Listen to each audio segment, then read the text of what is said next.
Aujourd'hui, je vous emmène sur les traces de Jason. Pour ceux qui ne connaissent pas Jason Voorhees, c'est le célèbre tueur de la saga Vendredi 13, composé de 11 opus, et c'est environ 150 victimes. Mais je ne suis pas là pour vous raconter son histoire. Aujourd'hui, on va parler de son masque qui apparaît dans le 3e épisode. Le modèle provient du site My Mini Factory. Il est composé de 4 pièces, 2 sur le haut et 2 sur le bas. Et sur les 2 pièces du haut, les supports sont déjà intégrés pour ne pas avoir à les rajouter. Pour les réglages sur Cura, on est sur la qualité standard en 0,2 mm avec un remplissage en 10% en ligne, une température d'impression de 210 degrés et une température de plateau à 60 degrés, ce que j'utilise habituellement. Pour la vitesse d'impression, je l'ai légèrement augmentée à 70 mm par seconde, mais je l'ai réduit sur les premières couches via l'imprimante pour être sûr qu'elles adhèrent bien au plateau. Pour le temps d'impression, on est sur environ 4h30 pour chaque pièce du haut et environ 5h30 pour chaque pièce du bas.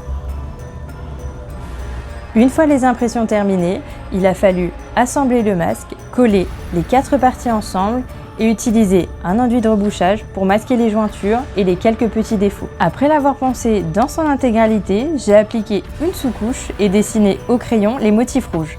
Pour la peinture, j'ai appliqué une première couche de beige très foncé, puis 2 couches de beige beaucoup plus claires pour obtenir des nuances et fait le remplissage en rouge pour les petits motifs. Pour obtenir l'effet vieilli, j'ai utilisé un chiffon et de la peinture noire. J'ai frotté les différentes zones du masque que je voulais vieillir et j'ai utilisé un chiffon humide pour estomper.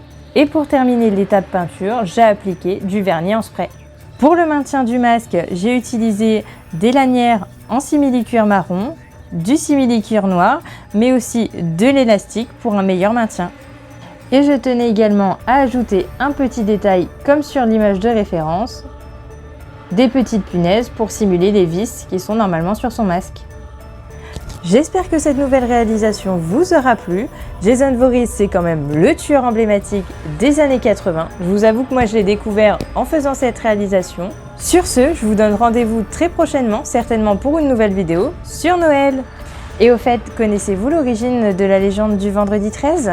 C'est tout simplement la date où les Templiers ont été brûlés devant Notre-Dame de Paris, ce fameux Vendredi 13, 1307. Allez, salut!